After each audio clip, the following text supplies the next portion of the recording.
intelligent elimination techniques is today's class, and that is based on the trends in previous year questions. A lot of research has been done. I mean, personally by me and our team with respect to this, and that's how this the technique is compiled. And it usually it's dependent on the trends in previous year question papers, also the psychology of the question setters. And the statistics and the different experimentation by myself, and also with the feedback of consistent toppers. Okay, not every topper is a consistent topper with respect to UPSC. Certain toppers make it into the rank list in 1 year, but next year if they attempt prelims, they may not be able to clear prelims. Okay, so but consistency has something to do with the processes they adopt, their right technique strategies. It's only then they will be able to consistently perform. Okay, so when I interacted with many toppers who are consistent with respect to UPSC and collected feedback, what is working with them and what is not working. So these are the basis of the elimination techniques, and let's straight away go to the first IET. Now itself time is 7 p.m. I shall try to wind it up by 8 itself today. Will not be extending too much, but let's see how the session goes. If we have time, we'll try to do 20 techniques today. Otherwise, we'll take to next day. Okay, 10 one day should be fine for you, because you have to learn it really well. All techniques you have to learn it really well. So maybe 10 today and 10 next day. That should be fine. And if you are interested, we can extend beyond 20 in the coming sessions. So this is the first IET. It's very easy. You can note it down also. Apply common sense. And that is the first IET. But just using logic and common sense, we can eliminate many wrong options and arrive at the correct answer choice. That's the first technique. But the problem with this technique is that common sense is not common. So that's the hard part. So if you have common sense, you can solve questions and find the answers. Okay, that's the first technique. And this is the basis of most of the techniques as well. But that's why I put it as the first technique. Let's take a previous year UPSC question paper, a question, and then try to solve using just common sense. Okay. This is a question. I think some of the questions we have discussed with respect to certain other subject classes. Yes, and this is a question which I have discussed already, but this is a question that can be solved using common sense also. So we can start finding the answers and typing in the chat section. And once you solve, you can of course solve using knowledge, but try to solve using common sense also.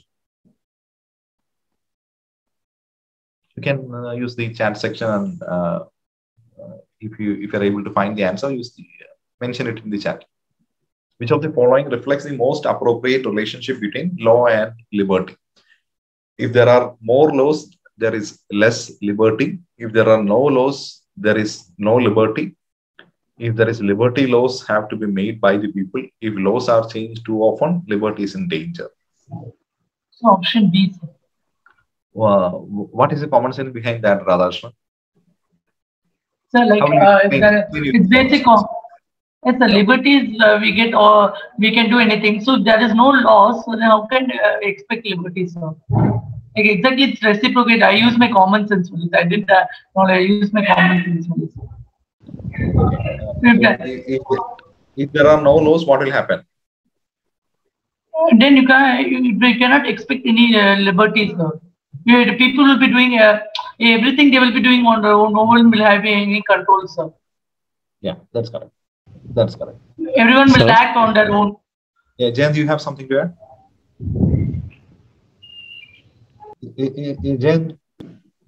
Jen, do you have something to add?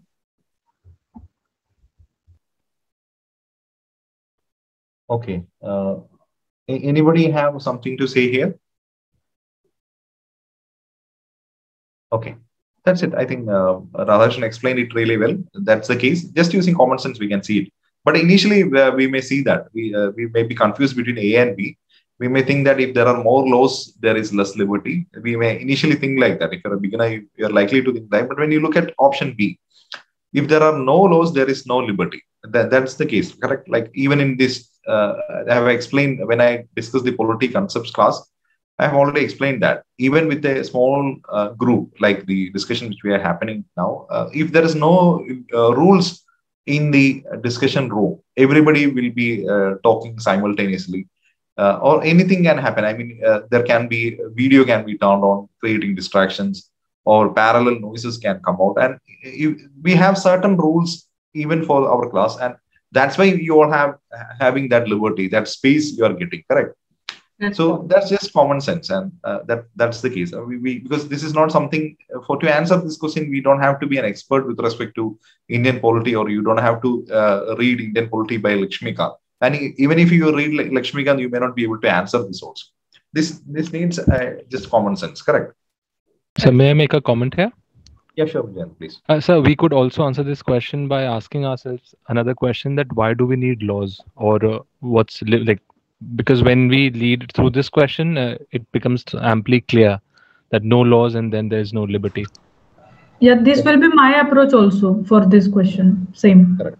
And in the first session of the prelims marks booster, we have discussed the importance of laws. I mean, I have explained the case of 2019 and how many questions were connected with the different acts enacted by Parliament.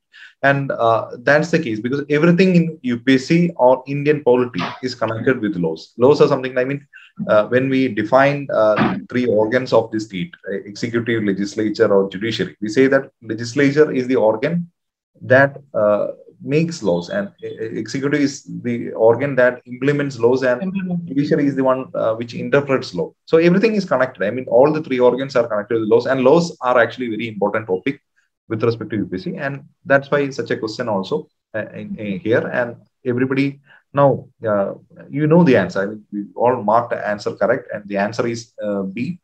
B is the correct answer. So because of the laws, only within the framework we are able to do. Anyway, they are restricting, but we are able to do things liberally, sir.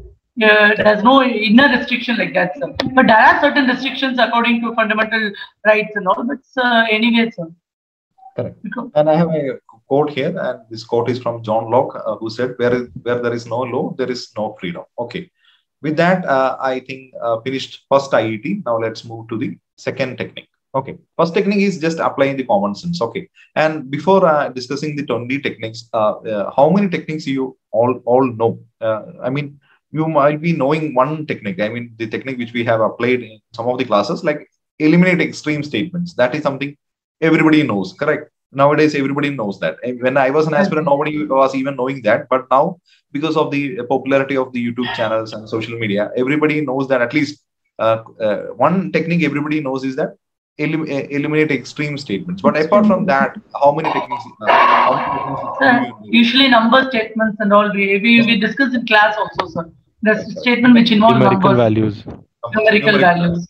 So you have already know two techniques. One is be cautious with statements having numerical values that can be wrong, and extreme statements. So you have two techniques already, correct? Do you know any other technique? Certainly, IR class we learned a lot of techniques there.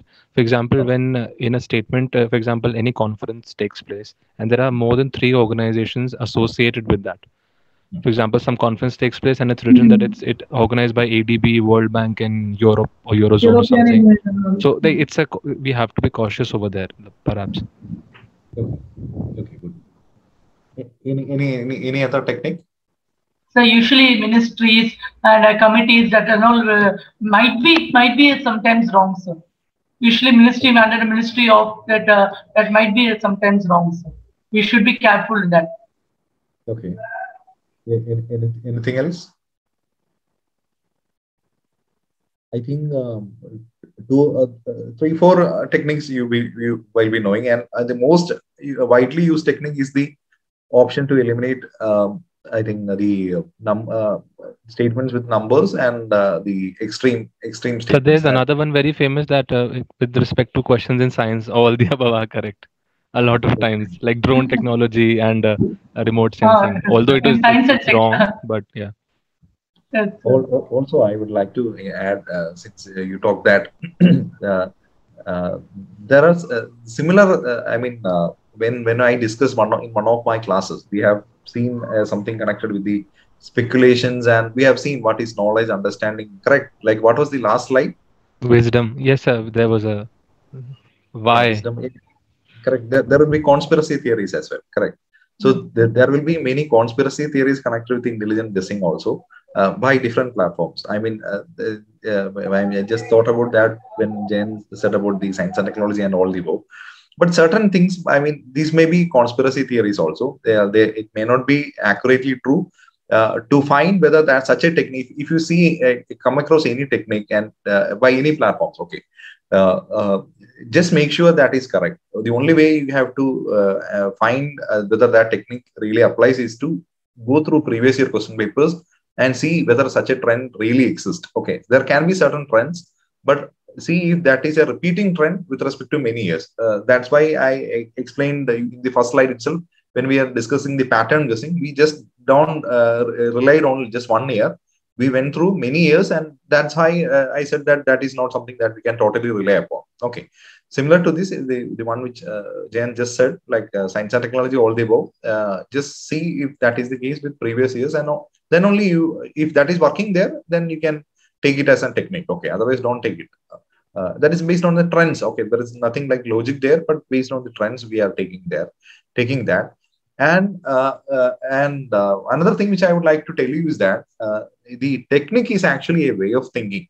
This is based on common sense, logic, etc. So if you have that kind of way of thinking, that is what I tried to give you as part of the initial classes. Okay, I didn't teach you any technique directly, but try to help you develop that way of thinking. That if that way of thinking is already developed, the application of techniques automatically happens. That will automatically happen.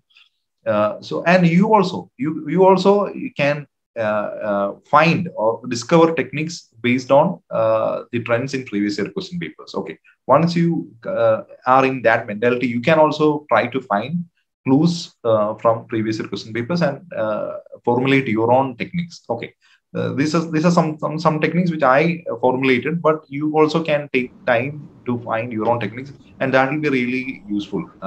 Okay, with that sir, I would like to add one. Like in many questions, there are possibilities that out of 4 options, 2 or out of 4 sentences, 2 sentences will be quite similar to each other, hardly having any difference in one or two words. So the answer. So like the question on ClearIAS this year, 2020. 50-50 chances will be of those similar options, similar sentences. Correct. That will be seen. That you're right, Papi. That will be seen definitely. Yeah, you're right. Thanks for that point. And now let's go to the IET2. IET2 is also very much simple. It's to find clues in the question. That's the technique number 2. First was to use common sense. Second is to find clues in the question. And this is the technique all about. In some questions, careful observation can help you find hints. Look for hints in the question keywords. It's very simple. Okay, let's take an example and see if you are able to solve it. This is the question on INDARC, a question asked in 2015. Okay, this is the question. The term INDARC, sometimes seen in news, is the name of an indigenously developed radar system inducted into Indian defense, India's satellite to provide services to countries of the Indian Ocean Rim, a scientific establishment set up by India in Antarctic region, India's underwater observatory to scientifically study the Arctic region. And what is the technique? Technique is to find clues in the question. So look at the question. This is the question. The term INDARC, sometimes seen in news, is the name of. So this is the question. Okay. Try to find if there are any clues in the question itself, and tell me what are the clues. Arc. IND for India, ARC for either Arctic or Antarctic, if we don't know. That's correct. Arctic. The clues in the C and D are really close here. Both are polar regions, extremes. That's correct. But let's see it. IND and ARC. ARC is Arctic. ARC is Arctic. That's the clue. ARC is Arctic, and IND stands for India. IND stands for India. It's very easy. Okay, just using the clues from the same question. Even if you are not knowing anything about INDARC, just using the keywords or just the clues of the question. That's what I'm using. Just the clues of the question. IND and ARC. Antarctic also has an Arctic, but that if that is the case, the term will be IND and or something like that. Okay, they are not using ANTA here. They are using ARC. Okay, so which option has more likely to be correct here? D, Delhi. The D, D for Delhi. Delhi. So it's like same. So it's like word play. We're exactly playing with the word. We are finding the answer from the word itself. So. Correct. So, and also you can look at the other options also and see whether that makes any sense. First is an indigenously developed radar system inducted into Indian defense. Okay. So, B is an India satellite to provide services to countries of the Indian Ocean rim. And C is a scientific establishment set up by India in the Antarctic region. And D is India's underwater observatory to scientifically study the Arctic region. So, looking at the options and looking at the clues in the question, it's almost obvious that the answer is D. Correct. The other statements are not creating any connection with the term. Clear? Yes, sir. Yes, sir. Sir, I think in previous one, some near question there also came like Hindi about with that we could easily derive the answer, sir. Like Garima said something one I forgot it, sir. One question was there, but it was like exactly Hindi translation, sir.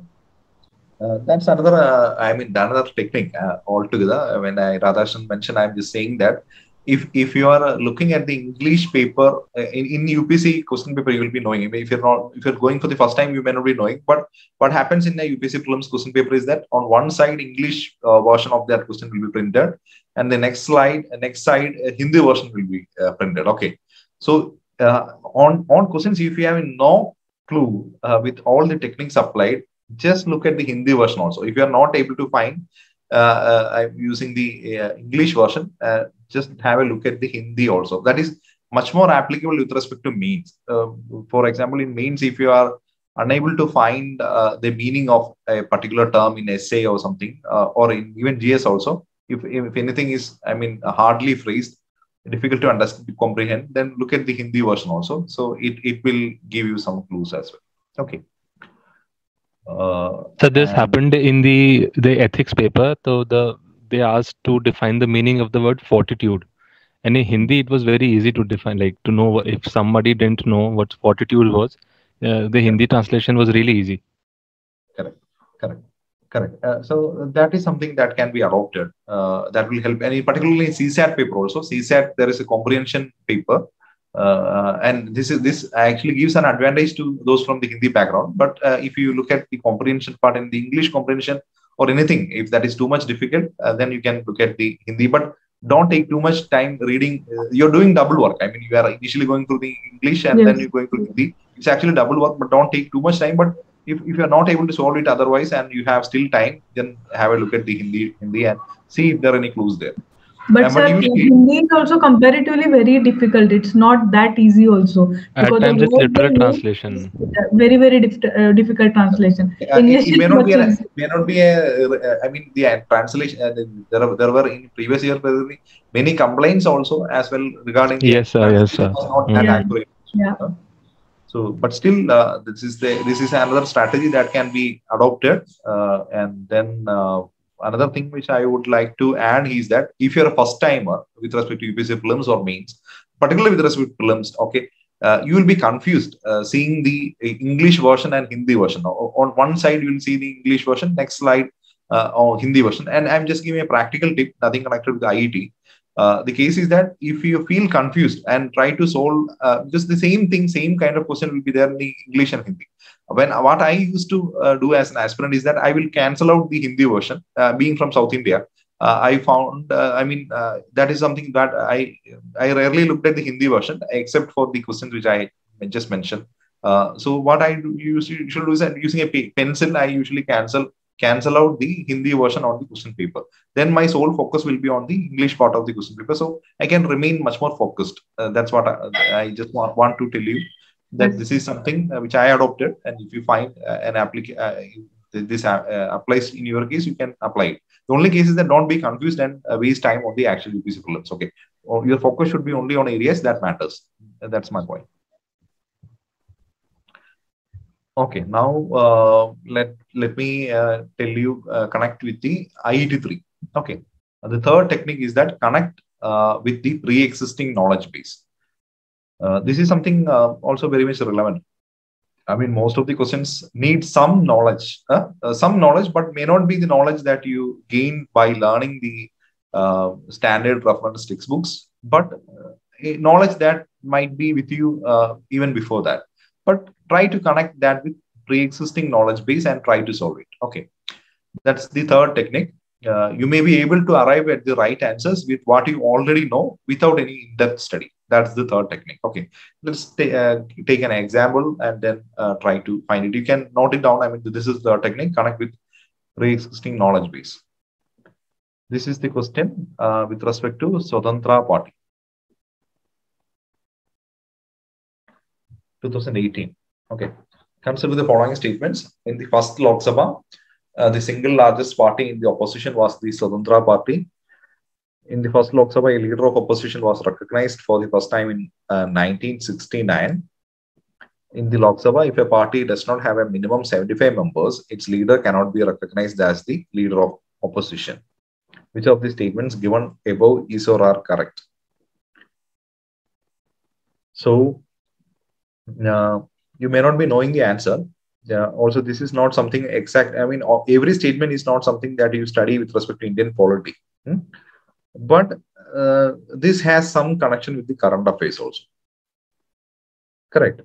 Because the since the NDA government came into rule in 2014, at that time itself, the opposition was not having the significant majority to have a leader of opposition. Correct. But that was a that was in news in 2014. Correct. But UPSC formulated a question based on that thing in 2018. 4 years after that, they came with a question. Okay. That's why I always say that with respect to current affairs, don't just stick to last 1 year current affairs. The span of current affairs is actually much higher. This is one example of that, but let's focus on the technique. Technique is to solve using the pre-existing knowledge. What is the pre-existing knowledge you have? Do you have any pre-existing knowledge with either the Swatantra Party or with respect to the... Sir, I think sir, in the first Lok Sabha, sir, it is, I think opposition was not Swatantra Party, it was Communist Party, I think so, sir. Largest party of opposition. So I think it is wrong, sir. That is also a pre-existing knowledge. Good. Anything else? The first and second is quite far-reaching statements of the study scope. But third, we can easily have the pre-existing knowledge. And that's why third, we know that third is definitely wrong. Then remaining option is only B. That's a good point, Vaishnavi. There are multiple scope of IETs. I mean, we have different IETs. And this question has the scope of applying multiple IETs. Okay, different IETs can be applied in this. I shall try to explain some of the IETs, but your answers in most of the cases, let me look at the chat also there. And most of you are coming up with the right answer because this question you might be knowing, but let me explain you some of the IETs. Okay, one thing which I have noticed in in my previous classes also, we have seen this. In many UPSC questions, statement-based questions, you see that one statement is contradicting the other. Correct.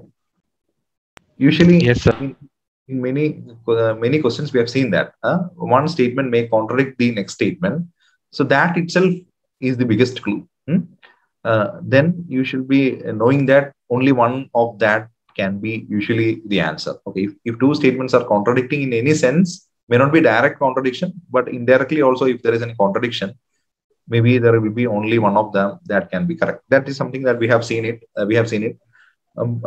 So, which are the contradicting statements? 1 and 2. 1 and 2. 1 and 2 are slightly. I mean, not slightly, but directly. If there was a party, then why it took like 19 years to designate them officially? Correct. Now let's. That is something that's the biggest clue. Now let's look at try to approach this question from your pre-existing knowledge base. That is the IET. Okay, what is the term of the first Lok Sabha? So 51. 51 to 56. When did India became independent? 47. 47. But did we have a Lok Sabha at that time, 1947? No, sir, no. Because the assembly worked as 1950, right? Yes, sir.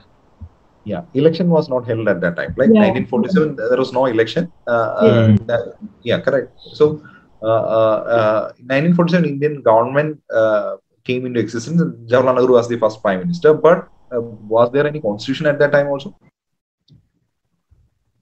It was adopted. Like officially, it came into adopted on 49. 49, correct. So to elections are the provisions of elections that is mentioned in the constitution, correct? So we don't even have we didn't have a constitution at 1947, and the provisions of election commission like Article 324, the things like that came into existence only much later. We then had election commission. Then the rules were passed corresponding to, laws were passed corresponding to how elections were conducted. What was that law? How elections were to be conducted? The Representation of People's Act. 51, 50 and 51. 50, yeah, correct. 50 and 51. So only after these things, Constitution came into being, and then Representation of People's Act came into being, and only after that the elections happened, and then the first Lok Sabha was created. The duration is actually from 52 to 55. Okay, sorry, 52 to 57.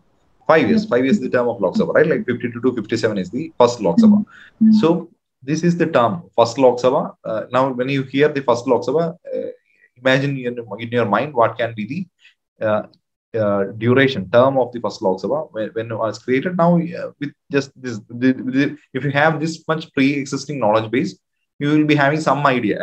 Even if you are not clear of the exact date, you will be having some idea, like it will be something like 52, 57 or 51, 56. You know something like that. But when we look at the second statement, it's mentioned that in Lok Sabha, leader of opposition was recognized for the first time in 1969. But now let's look at the Swadhantra Party. Was Swadhantra Party part of India's freedom struggle? When you studied Indian history for freedom struggle, did you ever come across Swadhantra Party? No, sir. We came across Congress Socialist Party. Correct. We came across the not Swatantra, sir. No, not Swadhantra. So Swadhantra was a new party which came into existence after independence. Okay. The actual inception date of Swadhantra Party was 1959. Okay. And first Lok Sabha was 52 to 57.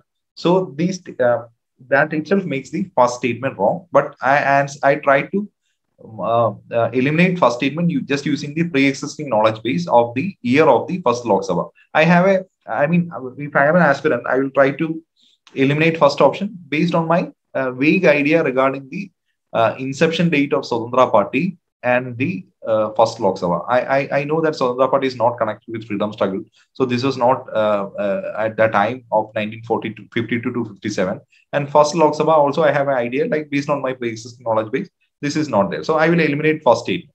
If first statement is eliminated, then 1 and 3 can be eliminated, and D, 1, 2, 3 also can be eliminated. Correct. So then only 2 and 3 will be there. And now let's look at the other statements. As I already mentioned in the previous class, we should be careful when we see numbers. Okay. Here there is a number, here there is another number. But as I mentioned, like every statement with numbers may not be always wrong. Okay, in this case, this is actually a right statement. 2 is right and 3 is wrong. And what is the number here? 50. So third statement. What is it? 50 or 55, sir? It's 10%. What is that 10% code? 55. 545. Yes, sir. 10. Yeah, it's the term is actually quorum, correct? Yes, sir. Yeah. So there is a 10% of the total strength of the house is what is needed to have a leader of opposition. With respect to Lok Sabha, it's 10% of 545. That is 54.5 or 55. Yeah. So the number 75 is wrong. Minimum 75. That statement is wrong, but this statement is correct. But the point here is that there are multiple takeaways from this question. First thing is that we try to solve using not just one IET. Different IETs were used using pre-existing knowledge base, the numbers, the contradicting statements. Different techniques were combined since we don't have a direct idea of this question. That's one thing. Second thing is that the concept of this question, the leader of opposition, that is the main topic of this question, but leader of opposition came into a controversy actually in 2014, but it became a question topic only in 2018. Okay, that's the thing you have to get into your head. And now, what is the answer? 2. Okay, everybody mentioned correctly in the chat itself. So answer, you got it. Answer is 2. Now let's look at the next technique. Technique 4. Look for unfamiliar answer choices. This is the 4th technique. Look for unfamiliar answer choices. Unfamiliar answer choices will be false in most cases. Is there any answer choices that are completely unfamiliar to? If you have diligently prepared for an exam, yet an answer choice seems to be completely foreign, then that choice is more likely to be incorrect. So this is something which I want you to understand. Okay, trust yourself, trust your preparation, have confidence in your preparation. If you have diligently prepared for 1 year and still if you find any answer choice as totally foreign, totally strange, don't think that you are underprepared, but think that that answer can be false. Okay, trust your preparation. That's the 4th IET. Yes, sir. Yeah, this is the question, and try to find the answer.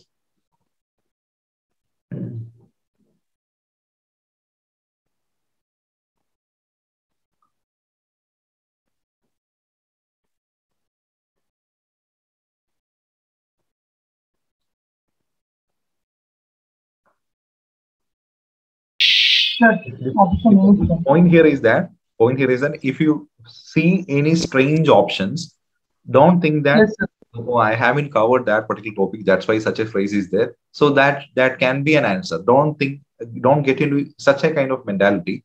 Always think that the answer should be somewhere in the area you have studied. Okay, just try to connect it with your knowledge level, then try to find the answer. So this is also a question we have already seen in the classes. Same question are coming again and again, but we are trying to see a different light of that. That's it. So which is the answer? Option A, sir. Option A. So my point is that in this question, which of the following is the correct relationship between rights and duties? So rights and duties are something that we have studied with respect to Indian polity, fundamental rights and fundamental duties. We have seen in polity. Yes, but this question, so let's look at the other options. And it says that, D says that duties, not rights, are important for the stability of the states. Totally.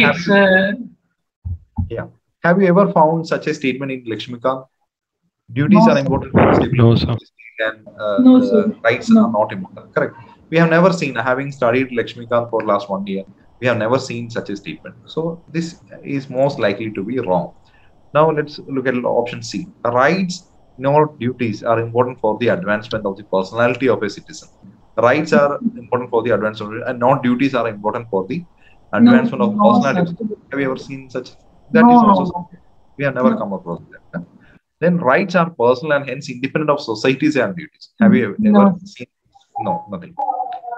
But this is again, we may not have come across the same phrasing. Rights are correlative with duties, but what I always say is that we have seen that rights and duties are same side, two sides of the same coin. So if there is rights, there are duties. Okay, both are dependent. If there is a right, there are duties to do. Correct. This idea you already know, and this is what is mentioned in a different way with respect to statement 1. Rights are correlative with duties. So that itself is the clue. Okay. So when you see strange answer statements, don't think that is right. Just trust your method of trust your preparation and knowledge and mark it. And A is the right answer. Okay. When now this question, having seen this question multiple times, it's very easy to you. But when it was asked in 2017, most of it marked it in the wrong way. Okay. So everybody got it confused, like what is this statement? They marked different options. But now you know it because that it's multiple times repeated multiple times. But the technique here is that don't be confused when you see a strange option. Okay. Now let's look at IET5. Do you need a break or shall I continue? So please continue. Okay. Thanks, okay. So yeah, now let's look at technique number 5. Look for opposite answer choices. That's the technique number 5. Opposite answer choices. Look for opposite answer choices. One of them can be the right answer. We have already, I have already mentioned this while doing in the initial classes itself. We were, even in the Sondra party question also, we have used this. We look for contradictory statements, correct? So this is something connected with this IET5. Look for opposite answer choices. You can do this to improve your odds of answering the question correctly, is to look for answer choices that are completely opposite to one another. Okay. Often one of the answers is going to be correct. Let's look at an example. The technique, all of you can note it down. Look for opposite answer choices. This is a very useful technique. Okay. This may not be, given popularity this may not have such popularity among aspirants, but not with ClearIAS users like you. This has a lot of application. With many questions, you will see the application of this. Opposite answer choices or contradictory answer choices. Now let's look at a question from 2013. Question on bank rate.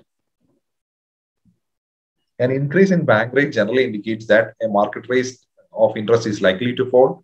Central bank is no longer making loans to commercial banks. Central bank is following an easy money policy.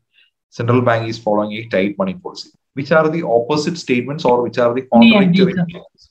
C and D options. C and D are contradictory, right? So yes, sir. These are contradictory to each other. Easy money policy, tight money policy. Tight money policy, correct. So only one can be right. Usually, if you see any such statements, usually only one can be right. One can be right, one can be wrong. So now we have narrowed down this question from a 0E question to a 2E question. Like from 25% chance, we have increased our odds of answering right to 50-50. Correct.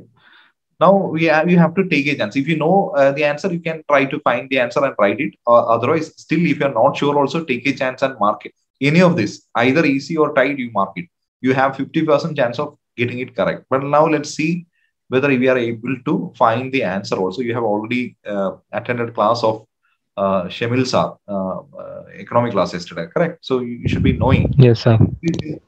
Bank rate generally indicates that increase in bank rate. If bank rate is increasing, so I shall explain my own. Okay, let me initially look at the chat and then I will explain. Most of you are getting it correct. Okay, yeah, most of you are getting it correct. Good. Good. I shall explain the logic also, so you will be able to easily follow it. If a bank rate is increased, what will happen to the interest rate? So it will make credit costlier for the banks. Correct. If bank rate is increased, that means interest rate will be higher. That means the interest of borrowing will be higher. I mean, if credit rate or interest rate for borrowings, loan rate, that will go high. Okay. If loans are becoming costlier, what does that mean? Central bank is loans are costly means loans are difficult to get because rates are high. Correct. So it's not easy to take a loan because the loan rate is very high. So in that case, central bank is following an easy money policy or tight money policy. So they don't wish to flow. They don't wish the money to flow in the economies. They are restricting the flow. Exactly. So the answer is actually tight, right? So yes, this. Right. So that's easy. So just using common sense, a basic understanding of economics, we are able to find the right answer. But even before that also, we have eliminated the two options. We narrowed down it to the two contradictory 50%. Yeah, that's correct. So that's the case here. Now, we have, in the fifth technique, we have looked at the opposite choices. Okay. Now, in the sixth technique, we are looking at the lookalike answer choices. We are just looking at the similar or lookalike answer choices. Okay, that is another technique. Okay, look for lookalike choices. One of them can be the answer. Very simple. Conventional wisdom often dictates that if two answers look alike but slightly different, one of the two choices is probably correct. Okay, this is a easy technique. Probably these kind of techniques you may not see anywhere else. Okay, this is something you will see only on ClearIAS, and this is the technique. Let's look at a next state question. UPSC question on ELISA project 2017. What is the purpose of evolved laser interferometer space antenna project? To detect neutrinos, to detect gravitational waves, to detect effectiveness of missile defense system, to study the effect of solar flares on our communication systems. And one thing which I would like to tell you is that these are not statement based questions. These are direct questions, but still, even the direct questions we are solving using IETs. Okay, I said that the application of IETs is more with statement based questions, but even without statement based questions also we are solving it. For example, in dark is a direct question. We solved it using IET. And the previous question also, the contradictory statements, that is also direct question. We solved it using IET. So the application of IET is actually for both the direct questions as well as the statements. But statements, it find more application. That's it. Now, try to apply IET number 6. Similar lookalike answer. Which are the statements which are similar? A, B, C. A, B, C are similar. The missile defense is absolutely different among the four. That's correct. But now let's try. I mean, there are different techniques for every question. Okay, different IETs can be applied. But to help you study this particular technique, let's focus on the lookalike choices. Okay, we have the word to detect in three statements. Yes. So these are kind of lookalike. These are kind of similar. I mean, one is to detect neutrinos. Yeah, sir, in fact, D is quite far. D is also quite far after removing C. D also can be removed. And neutrinos and gravitational waves are quite, related one. Yeah, correct. I'm coming to that. That's good. You are able to connect that. But now let's look at the three statements which are quite similar. So A, B, C are similar, and D is something not that. I mean, the phrasing wise, it's not that connected. So let's eliminate D initially, and now let's focus to A, B, C, A, B, and C. A says to detect neutrinos, B says to detect gravitational waves, and C says to detect effectiveness of missile defense system. Okay. So first thing, what are the clues? You can say that before I explain everything. You can say your thoughts on this, and then I will explain. So the statement effectiveness of missile defense system has some absurdity in it, because we could devise a missile defense system, but creating a system to check its effectiveness is too much. So that's never came across. That's a very valid also, point. sir, missiles doesn't have anything to link with the space. Excellent, Robin. That's correct. Yes. So two valid points are raised. One is connected with the purpose of laser interferometer space antenna. Space is the keyword here. And another thing that is Tobin connected that, and then the one which Jen said is also very much valid. The phrasing used is to detect. Okay, we cannot detect effectiveness. Okay, how can we detect effectiveness? We can measure effectiveness, or that is something. Detecting is something different. Like we can detect the presence of something, but we cannot detect effectiveness. That is absurd. I mean, that's what the term Jen uses. That it's absurd to use the term detect and effectiveness together. So that itself, if you are connecting it space and missile, then also you can eliminate this. Or also, if you can just think that this does not give a sense. I mean, this is not matching. The phrases used are not matching. Then also you can eliminate this. C can be eliminated. Correct. So now we are now in a 50-50 state, whether it's neutrinos or whether it's gravitational waves. Sir, to detect neutrinos, they'll be keeping an ion calorimeter in underground, sir. I don't think they'll use any antenna for it. So maybe it's gravitational waves. Correct. That's a valid point. I mean, we don't need a space antenna to detect neutrinos. There is a neutrino laboratory in India. I mean, in South India, there is a laboratory. Yes. Yeah, correct. So we have a neutrino laboratories in Earth. I mean, in South India itself, we have a neutrino laboratory. Then why we need a space antenna for that? So with that logic, so there's even one in Antarctic, ice cube, something deep in the ice. Okay, good. So with that, some knowledge, I mean, that needs some pre-existing knowledge to solve it, but the gravitational waves is the main point here. And this is something which was connected with current affairs. Okay, gravitational waves was in use at that time, and this is something connected. But see, science and technology questions, most of the technology questions will be somehow connected with current affairs. Okay, this is the area where you need to give stress with respect to current affairs for prelims. Okay, for mains, the current affairs can be social issue based, but prelims, with respect to science and technology, look at the current technology part. Okay, this was in news at that time, so that's why question came. And when you are appearing for 2021, the current affairs that you should be focusing is basically on the technology part. Also, international relations also is important, and so schemes and things like that is also important. But science and technology, a must read. Current affairs, the focus of current affairs should be with respect to science and technology. Don't read random current affairs. Okay, you will not anyway finish it. Do focus study, do smart study, and science and technology part of current affairs, technology part particularly, give focus to. Okay, so this is the answer.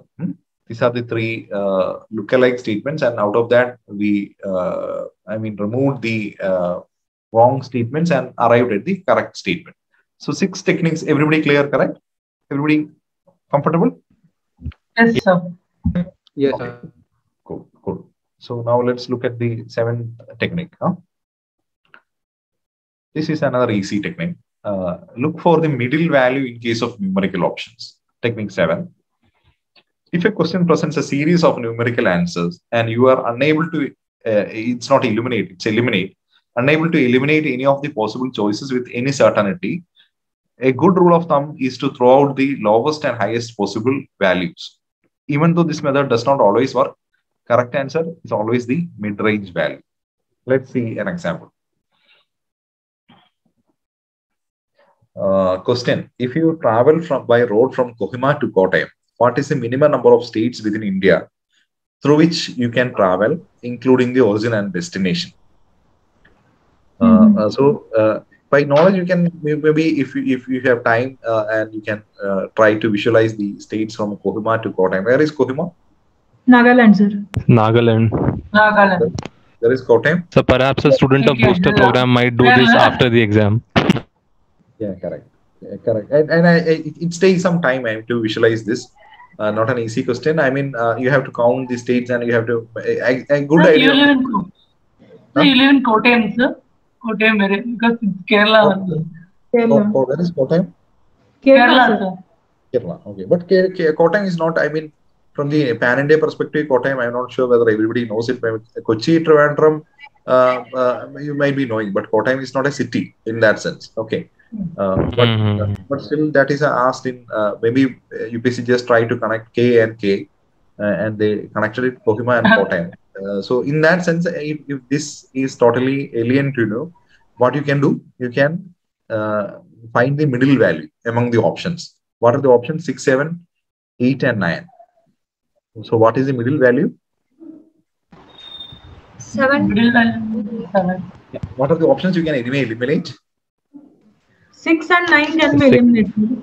Yeah, 6 and 9 can be eliminated. Now, from a 25% chance of being correct, you are at least now in 50-50 chance, correct? Take a risk and mark. Okay. It's like my rule, sir. I told B will, I prefer like that, sir. Like which I preferred B. Oh, alpha B is the preferred alphabet. But in that case, I mean, luck favors the bold. That's the code, correct? So in that way, you will be getting a right. You'll be getting 2 marks for this bold attempt. What is the answer, everybody? 7. Answer is B, actually. Answer is B. That's correct. So, but what I did is that technique is actually to look for the middle value in case of numerical options. And the answer, the correct answer is B. 7. That's correct. I mean, I have checked the chat and many of you are already marking it correct. And I'm really glad that all of you are getting. And one thing which I am concerned is that in every chat, I see participation from, same participants are participating in the chat, and even in our Telegram group also, some of you are always commenting and giving feedback. I am worried about others others in the sense that, are you remaining silent because you already know the answer and able to follow up, or are you silent because you are finding it difficult? If that is the case, if you're finding the techniques or strategies or anything is difficult, don't lose heart. Feel free to write to me. Okay, you can write to contact us at clearias.com. I shall personally look the chats, emails of aspirants who are from this particular community, because I consider all of you very close to my heart. And so even if any of you are not coming repeatedly, I will try to follow up. Okay, because I take the direct responsibility of all of you. So in that sense, what I would like to tell you is that if any of you are finding difficult to follow up or not able to get marks, if you are low, because this is COVID time, like you are all preparing alone in your home, and if you need any support, guidance, or if you need further hand holding, you can definitely write to me. I shall try to help in any way possible with respect to me. Okay. Sir, I wish to tell that from you, I got the call also, sir. I did not attend the 3 to 40 classes. You personally contacted and asked, sir. Literally, I was shocked, sir. Because a teacher following a student is very rare, sir. Nowadays, not literally followed and asked me. Thank you so much, sir. Okay, that's okay, Radhakrishnan. Yeah, that's what we want. I mean, Radhakrishnan was a very smart aspirant. So why I followed Radhakrishnan is because his presence was totally felt. I mean, his absence was felt. So I connected. But other aspirants, since you are not that active, if you are not coming, also you may get unnoticed. Okay. So try to be active and participate. So and make your presence felt. Okay, good. Now let's technique number 8. Technique number 8 is a part by part true or false test. This is also I have partially discussed in this previous classes. The idea of this particular technique is that if any part of an answer choice is false, then the entire answer choice can be eliminated as wrong. With respect to UPSC, there is nothing like partially correct. If any part of a statement is wrong, the entire statement is wrong. That's the technique here. So to apply this technique, all you have to do is to see if there is any scope of any part in that particular statement being wrong. I shall explain once again. Technique number 8 is part by part true or false test. So another great strategy to use, what I like to call is a true or false test. The basic idea is that if any part of the potential answer is false, then the entire answer is incorrect. Let's take this question. I think this is an example which I have mentioned in as open in ClearIAS.com as well. Among the initial 10 techniques, this example was given.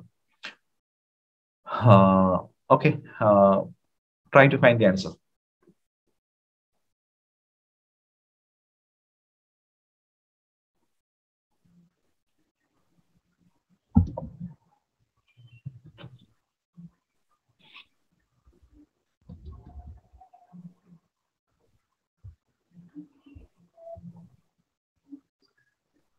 Getting answers.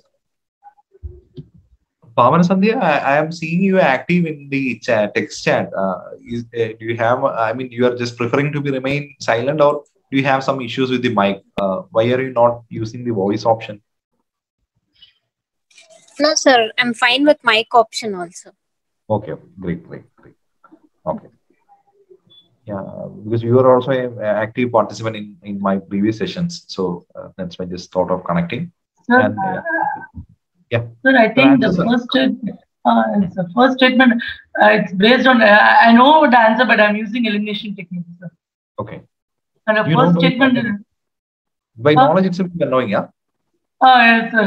Anyway, I read it, sir, in an editorial, sir. Oh, but that's a surprising thing. But yeah, which statement you are eliminating? The first statement, sir. Why the statement is wrong? Because the year given is wrong, sir. It's not 2015, it's 2008, sir. Yeah, that is the main thing. There is an year, there is a number here. So we, as I already mentioned, when you see a number, be cautious, double check whether that number is correct.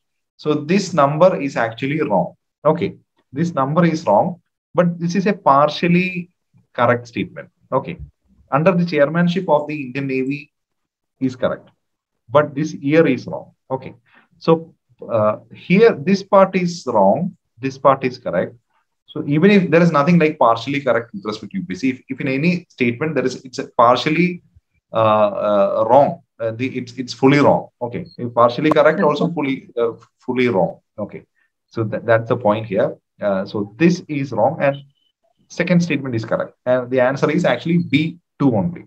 Now 2 only. Most of you have mentioned correctly in the chat. That's good. But now let's look at it in another perspective. The year of the question is 2017. And the year mentioned is 2015. Okay. And do you know the right year here? The year is the 2008. Yeah, the correct year is 2008. My God, so much back difference. Yeah, this is too much. 2008, and look now. Let's look at the topic. What is the topic? Consider the following with respect to Indian Ocean Naval Symposium, IONS. IONS. This is not a topic with respect to history. This is not a topic with respect to geography.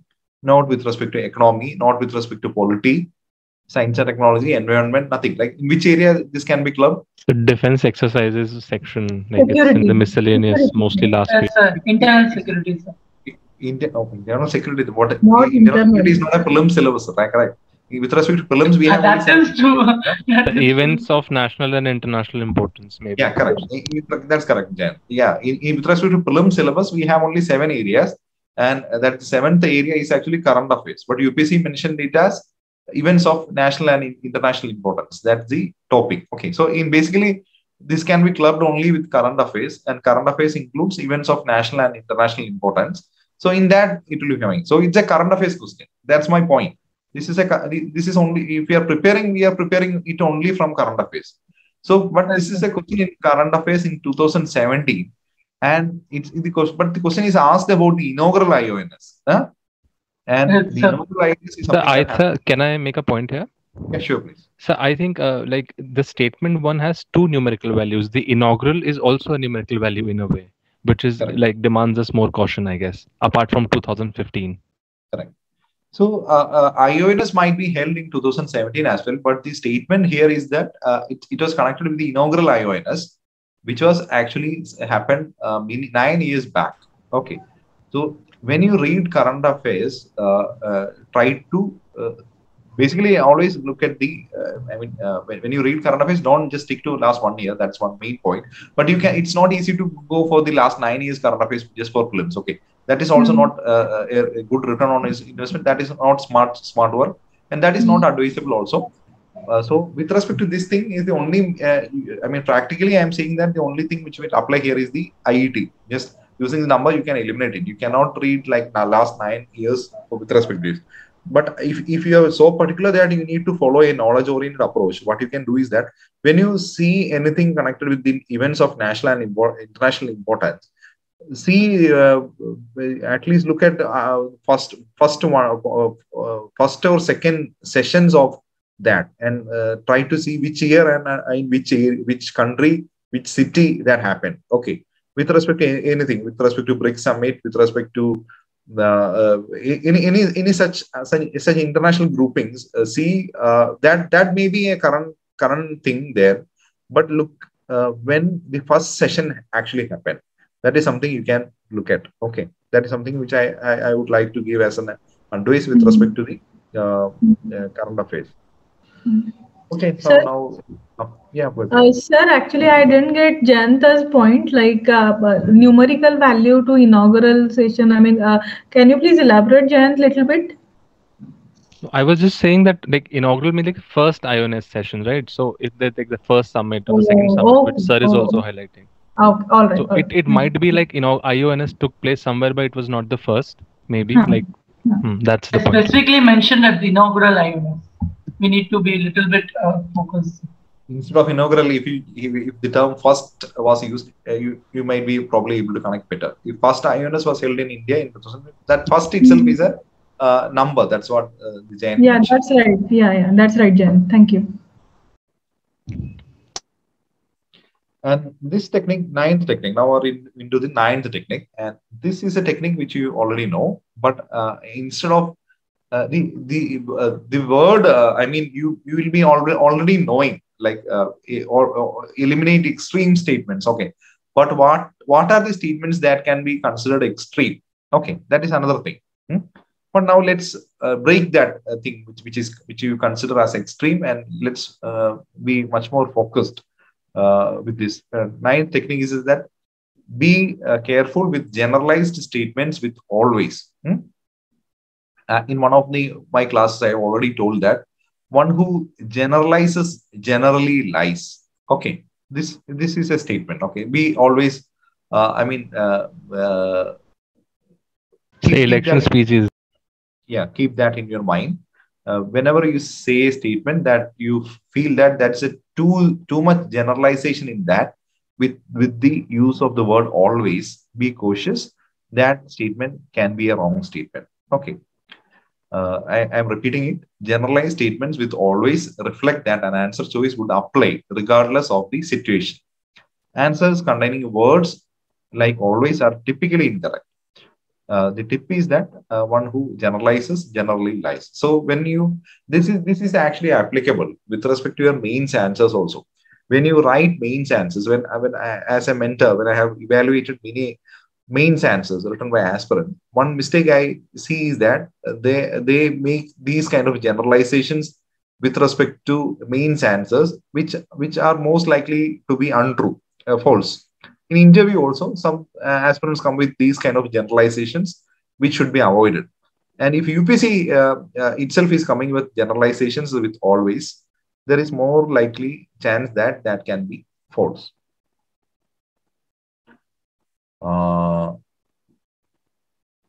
Yeah, Pragati.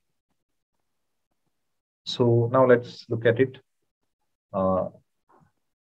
This is the question from 2011. India maintained its early cultural contacts and trade links with Southeast Asia across Bay of Bengal. For this preeminence of the early maritime history of Bay of Bengal, which of the following could be the most convincing explanations and explanations? As compared to other countries, India had a better shipbuilding technology in ancient and medieval times. The rulers of southern India always patronized traders, Brahmin priests, and Buddhist monks in this context. Monsoon winds across Bay of Bengal facilitated sea voyage.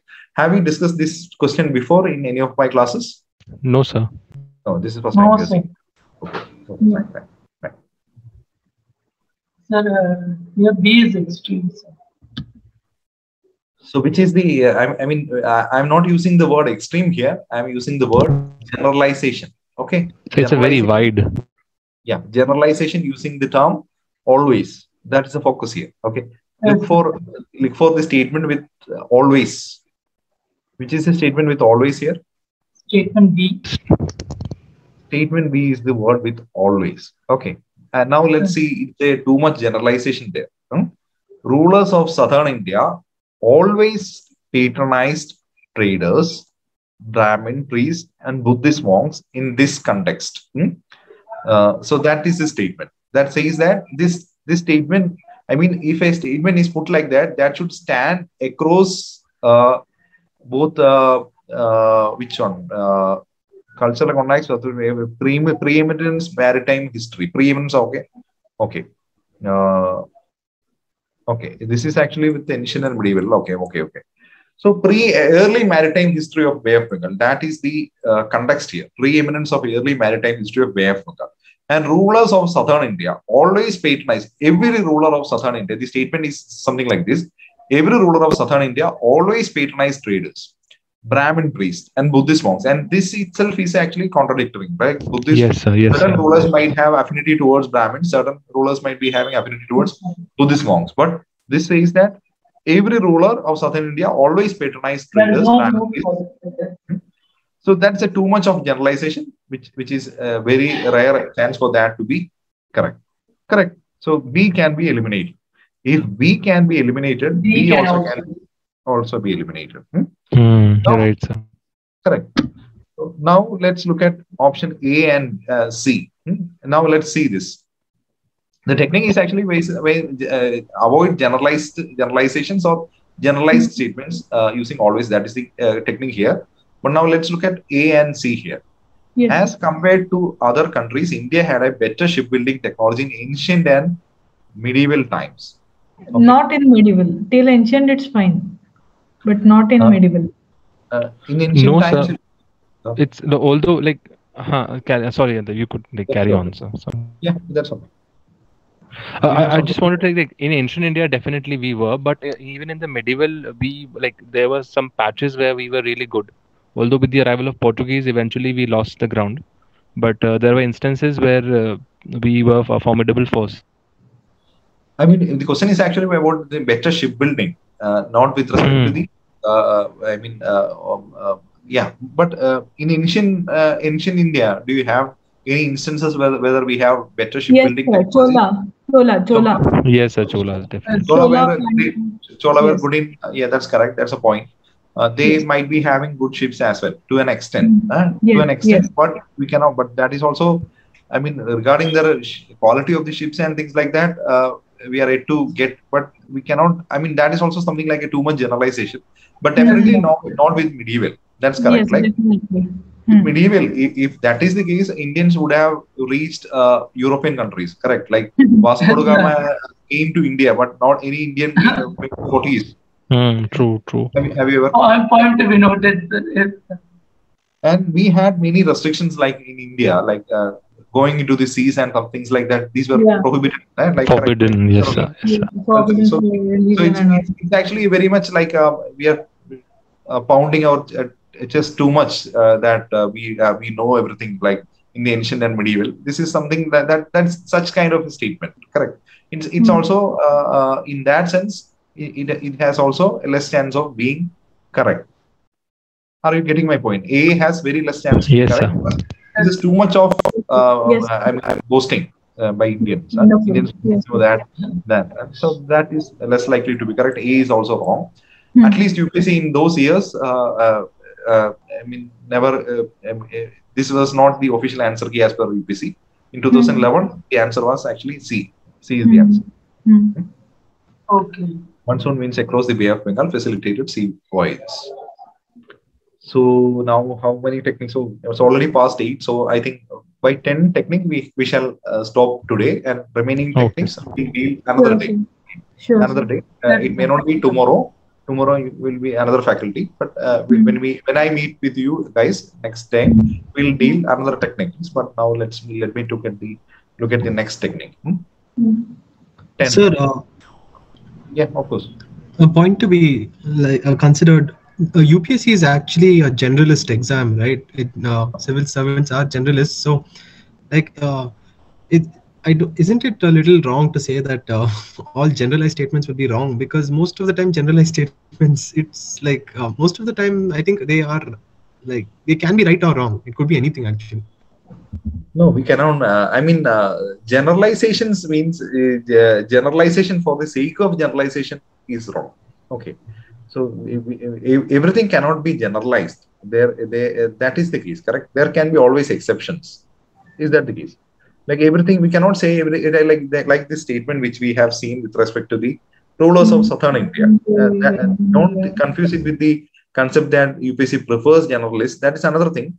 But statements cannot be made like we cannot always generalize for the sake of generalizations. There will be always exceptions in most of the cases. So with respect to UPSC, this is one point which I have repeated in the initial classes also.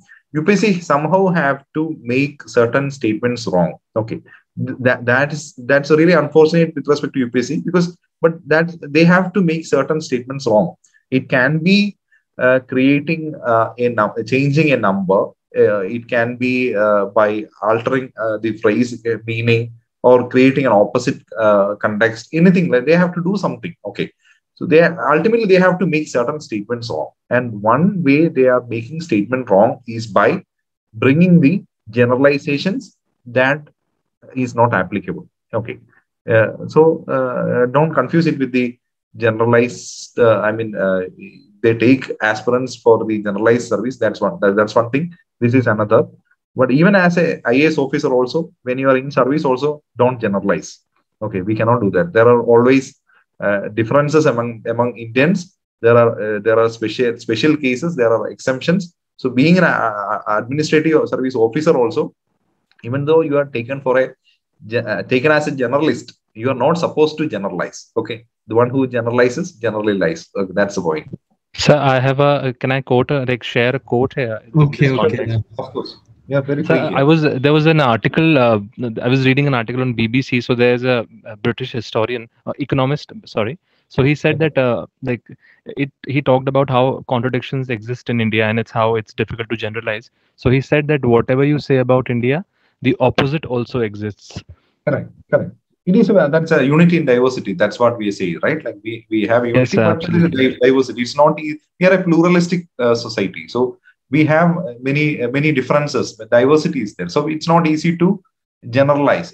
That is something that is trying to adopt to make India something like a single brand or one India. Something that propaganda is there, but that is not actually true. It's not easy because we are a pluralistic society.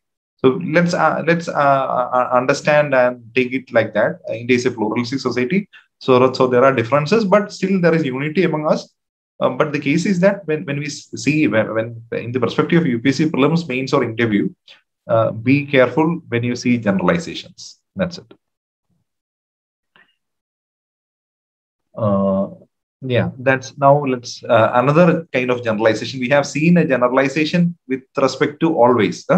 Now we are seeing a generalization with respect to never. Okay, so I'm using these statements. Generalization is the statement which I'm using. Extreme is something which we consider later. Okay, now let's look at the generalization using the word never. Generalized statements with never reflect an answer choice would apply regardless of the situation. Never contains answer containing words like never are typically incorrect. Tip is that one who generalizes.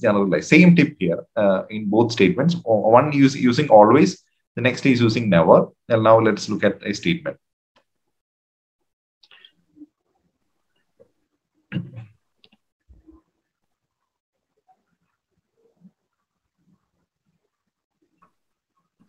People of India agitated against the arrival of Simon Commission because. Now let's look at which statement we can eliminate because of the generalization using the keyword never. Statement A. Statement A has word never, and now let's look at that statement again. Indians never wanted the review of the working of the Act 1919. So this is a statement, and that's too much of generalization. Correct. Indians never wanted, and no Indians wanted, or it's not. It's something like Indians never wanted. Usually, every act. Whenever act, whether that's an act in 1919 or whether that's an act in 2021, there will be definitely people who will be want that act to be reviewed. Correct. Even when Citizenship Amendment Act is passed or Farmers Act is passed, we want that to be reviewed. Correct. Right. So this is a statement. It's just generalization in the opposite direction. Indians never wanted the review of the working of the Act of 1919. So is that statement correct?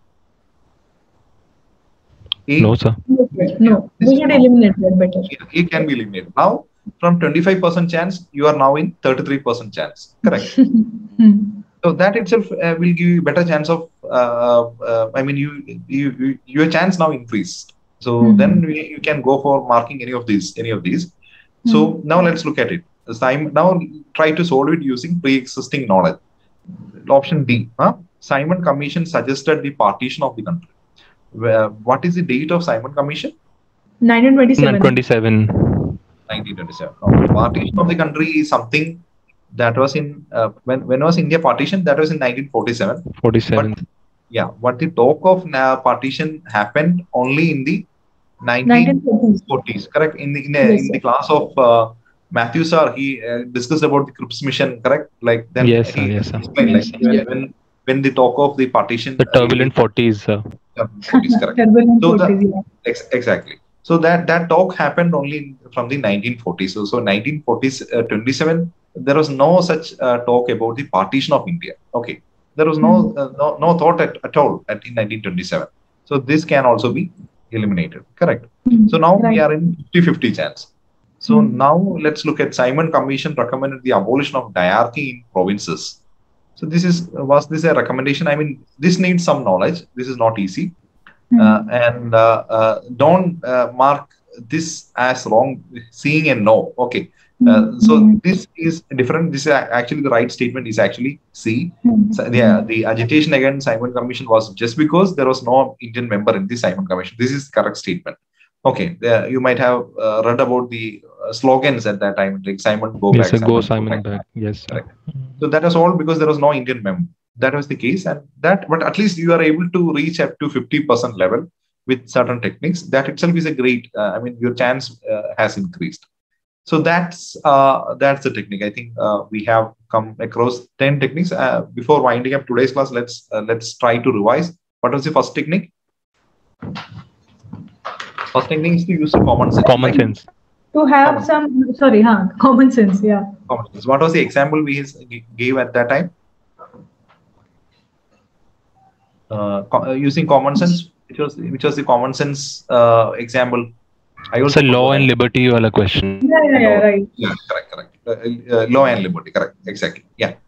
First technique is to use common sense. Second technique used to find clues. The nomenclature may clues in the nomenclature. Find clues in the same question, like we discussed the example of indirect there. Then third technique, which was the third technique? Pre-existing knowledge. Pre-existing knowledge, which was connected with the Swadhantra Party question, correct? Swadhantra Party question, when we try to solve pre-existing knowledge. Then fourth technique. Unfamiliar answer choices, mostly incorrect. There will be. Even with all your knowledge, if you are able to. So trusting our hard work here, I think perhaps. In that perspective, we have discussed the example of rights and duties question. Right. So, yeah. Sorry, which was the fifth question? Sir, opposite answer. Contradictory opposite choices. Opposite answer choices. One of them may be right and one can be wrong, but you can narrow down your choices to the opposite answer choices. When you see opposite answer choices, one of them may be the right answer. That's the technique there. And next was the connecting with the lookalike similar answer choices. Correct. Similar answer choices. Similar also when you can narrow down to one of the lookalike answer choices. Yes. That was the next technique. And the other, what is the next technique? Then numerical middle value. Middle value. We can consider middle value. When you have a list of numerical values, try to usually the middle value may be the answer. Okay. Yeah. Eliminate extreme one. Okay. Correct. Then generalized statement with never and always. We have to consider them wrong, mostly wrong. Correct. So that's it. 10 techniques. These were the techniques. So one left was like partly true, like part by part technique. Correct. If any statement is partly true or partly wrong means fully wrong. That's the in that perspective we have discussed the example of IONS. The year was wrong, but the second part was correct, but that we marked it as wrong. So these are the 10 initial techniques. We will see 10 other techniques in the coming class, and there is a disclaimer also. These techniques will work in 80 or 90% questions. Okay, but in 10% questions it may not work. So be careful with that, but that's okay. But you can even go wrong in 30 questions, correct? So even if you go wrong, you treat it in that sense. But look at the merit you get. What is the positive you are getting? That's why I ask you to follow the 3210E method also. Because every time after prelims, aspirants come out of the exam hall and say that they complain. I took some risk and I marked it wrong. But they because they got some negative marks, they will only project that. They will say that I lost these marks because I took some risk and I marked it. I should not have done that. But they are totally silent about the marks they got by taking risk. That part is totally something they omit. But to understand that how much marks you are getting by taking risk, I asked you to prepare a chart using the data. Then prepare a chart. Then you will see that how much marks you are actually getting by taking risk on the 2E, 1E and 0E questions. How much marks you are actually gaining. Usually it will be only net positive marks. Okay.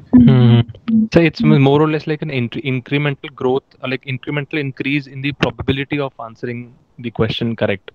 So like 25% to 50%. So we are making small jumps across the paper, and when the sum total comes up, it's the score is quite different. When you see it in the full paper, and in actually UPSC, the scope of this is actually really high. We are only taking examples from previous year UPSC question papers, and we see that there is a big scope of applying in all years. I mean, not just 1 year.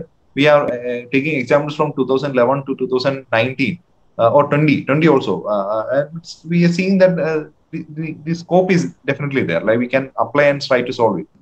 So you will definitely see an incremental jump even while solving mock exams also you will see it, but in actual UPSC definitely you will be seeing. Are you able to touch 100 plus marks now in mocks? I mean, most of you at least able to get more than 100.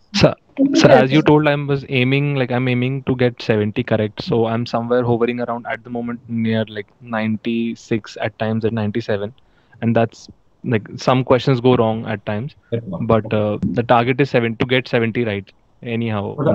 Able to get some 60 questions or correct? Like yes, sir. Like 59. Last mock I did, I got 59 correct. Okay. And 3-4 were silly mistakes of mine. Like I accept those mistakes. Yeah, that is something. Yesterday I saw. Sorry to interrupt. Yesterday I saw the result in Mission IS open mock test. I got 108. Sir. Oh, great. Open mock test. Yes, 108. That's good. Thank you all because of you only all these techniques and all everything is really clear. Thanks a lot, Adarsh, for the compliment. And the case is that having learned 10 techniques, and if you start applying it on mocks, you will definitely see improvement. But don't worry if you are not seeing improvement on mocks, because every mock exams you may not find application of IETs in mock exams. Okay, because that's the difference between actual UPSC and mock exam. So those who set mock exams, even though they say that it's a mock of actual UPSC or a model of UPSC, it's in reality it may not be a mock of actual UPSC. So there can be variations, and you find very little scope of only applying. 5 to 6 questions were. So, but I have observed one thing, sir. Like before learning these techniques, when I used to analyze my mock exams, there was it was a sort of a dead exercise, not learning much. But now, at times, what happens is when I'm analyzing those questions, I sort of devise a technique like this could have been done here. So I could have it was within the reach because of some technique or something working there. So that exercise is also much more fruitful than before. Yeah, the process is actually much more important than the results. You might be getting only 70 marks even now or 60 marks even now. That's okay. But make sure you are adopting the right process. If you are adopting the right process, definitely you are in the right track. You have the scope of improvement. You will definitely improve in the coming days. You will improve. But if your process itself is wrong, it's really hard to get prelims clear. Okay. But it's good to know that you are all following the right process. Please do that.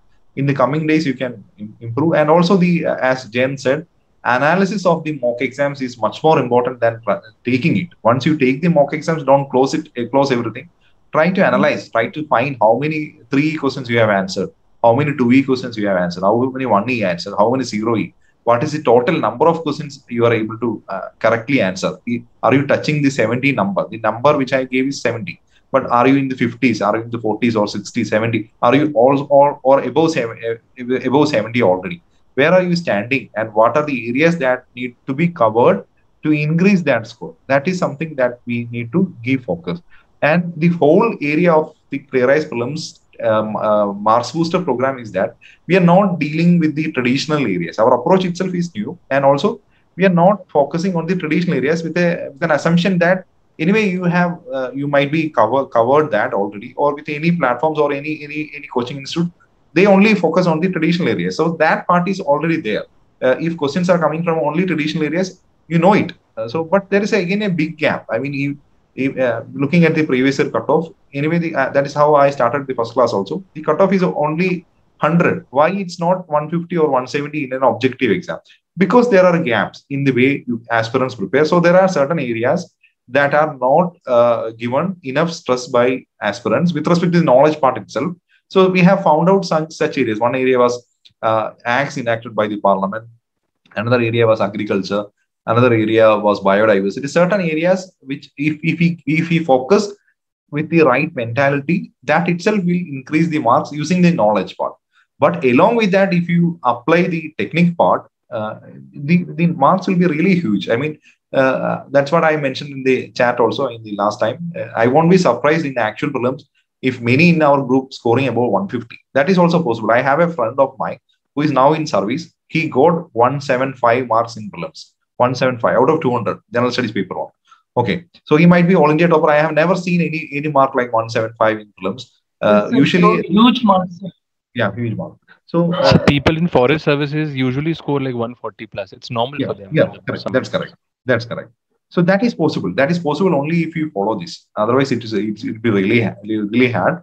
But with this method, I mean, questions can come in any direction, but you are well prepared for that. It can be bouncers, it can be full toss, it can be half volleys, anything. But you can. I mean, you will be able to ready to score it.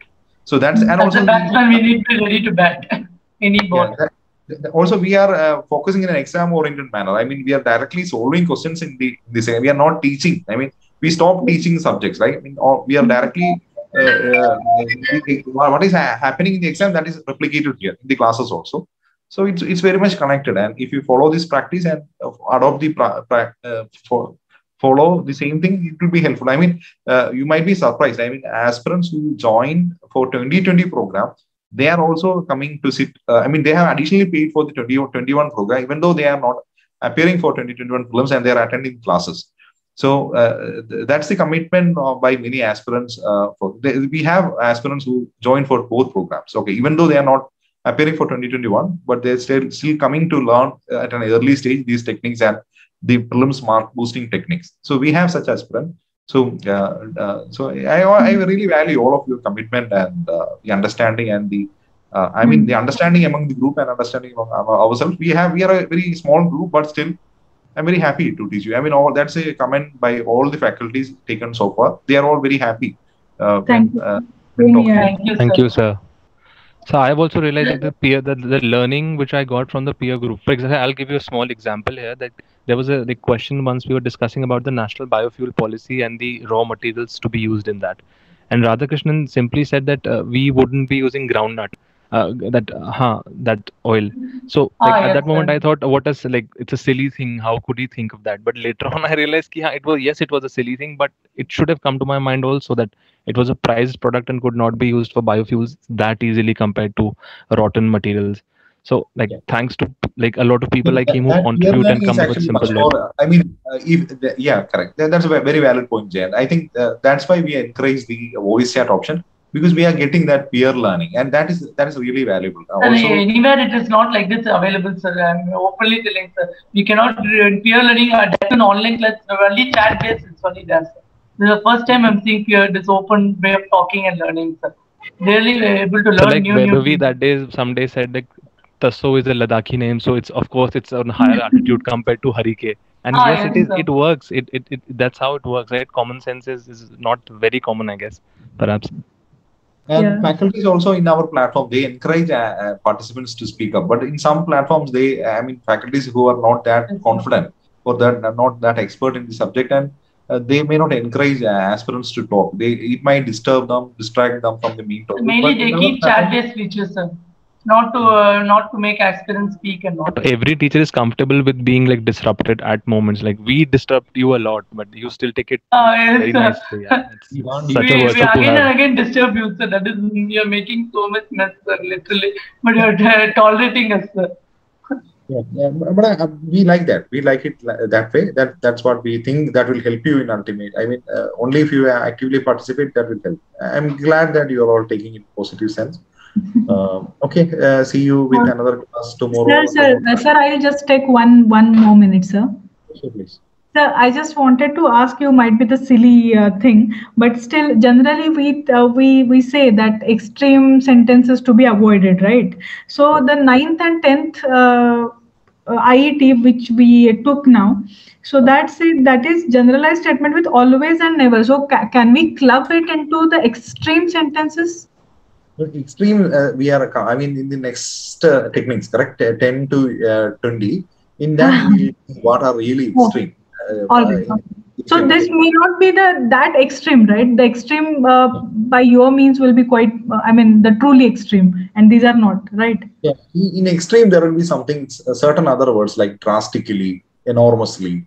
I see. Those are the things which I consider as extreme. And this is something part of a generalization. Okay. So that's how I see it. I see these always and never are part of certain generalizations, but extreme is something it's different. But that's definitely there. I will definitely take classes on that. And do you want more techniques? And that's another thing which yes, sir, definitely want. Definitely. No other thought. So anything which helps us to clear this that cutoff would be of great help. And sir, this program name is also mark boosters, score boosters. So anything if you get more than 130, 140, it's literally good, sir.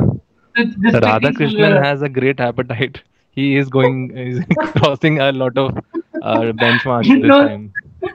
No, sir, I have a lot of faith in this program, sir. So only, sir. So one we can do one thing. One thing is that I mean in this session my focus is to give an intro and then discuss the 10 techniques as such. So we discussed only one examples for each technique. Okay. But in the next classes we continue with just one example with respect to techniques from 10 to 20. In the coming classes, when I come again, I shall try to come with much more examples for each of these techniques. Okay, sir. You'll also get much more confidence, and you will only when you practice the techniques again and again, you will be able to solve it. So true. Same theory part is the same, and the theory is the same. Technique 1, technique 2, something like that. But more examples can be taken, and that will also give confidence, and also more technique also. We'll see it, but keep it in a closed loop, and these sessions are actually closed. So keep your notes and things only close with you. Then otherwise, it will if it's available for everyone, you will lose that edge. Because after all, it's a competitive exam, sir. Everyone is going to face each other, sir.